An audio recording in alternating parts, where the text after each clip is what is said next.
approcher, la lumière est mon sauveur.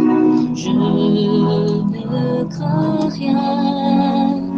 Il est mon rempart et mon ferme soutien. De qui pourrais-je avoir peur? Shalom. Nous avons aujourd'hui la croquette biblique numéro 258, tirée du livre de Job au chapitre 28, du verset 23 au verset 27. Il y est écrit: c'est Dieu qui en sait le chemin, c'est lui qui en connaît la demeure, car il voit jusqu'aux extrémités de la terre, il aperçoit tout sous les cieux.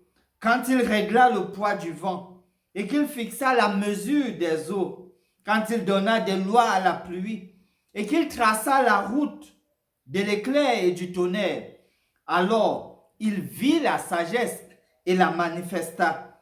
Il en posa les fondements et la mit à l'épreuve. Nous devons immédiatement relier ce passage au verset précédent. Parce que dans le passage précédent, Job s'interrogeait sur la source de la sagesse. Et très clairement, il est donc en train de répondre à cette même question sur la source de la sagesse. Il apparaît donc que Dieu est la source de la sagesse. Dieu connaît toutes choses. Il voit toutes choses et il a le contrôle sur toutes choses. Il y a dans les Écritures saintes des passages similaires qui permettent de voir qu'en réalité, Dieu est la source de la sagesse. Tenons par exemple Proverbe 2, le verset 6, où il est dit: car l'Éternel donne la sagesse, de sa bouche sortent la connaissance et l'intelligence. On ne peut donner que ce qu'on possède. Également, dans Luc au chapitre 10, verset 21-22, en ce moment même, Jésus tressaillit de joie par le Saint-Esprit et il dit: je te loue, Père, Seigneur du ciel et de la terre, de ce que tu as caché ces choses aux sages et aux intelligents et de ce que tu les as révélées aux enfants. Oui, Père, je te loue de ce que tu l'as voulu ainsi.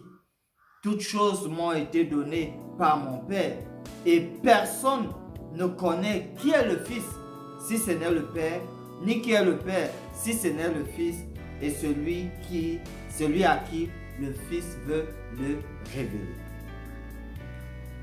Nous pouvons faire une similarité entre la préciosité de la sagesse et la préciosité de la santé. Les deux sont précieuses.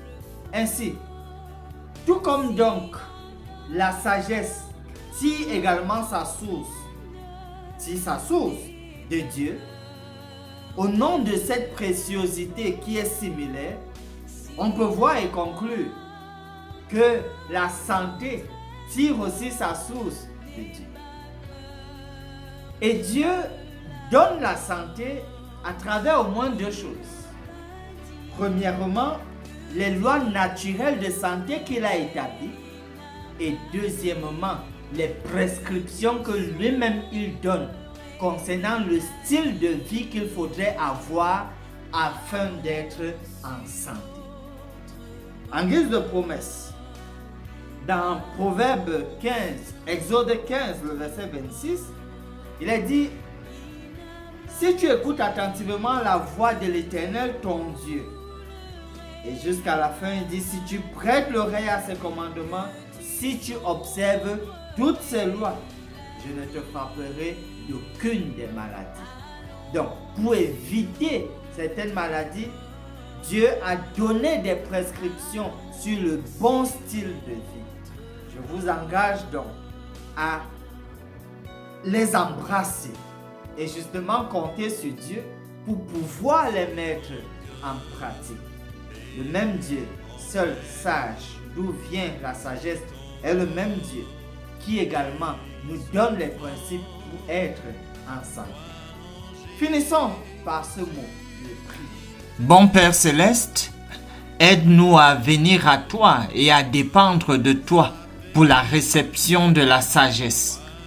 Nous voulons qu'une telle sagesse fasse une énorme différence dans nos vies quotidiennes. Seigneur, nous avons besoin de santé. Nous avons désespérément besoin de bonne santé. Ainsi, donne-nous le discernement afin d'adopter des styles de vie sains. Nous prions ainsi au nom de Jésus. Amen.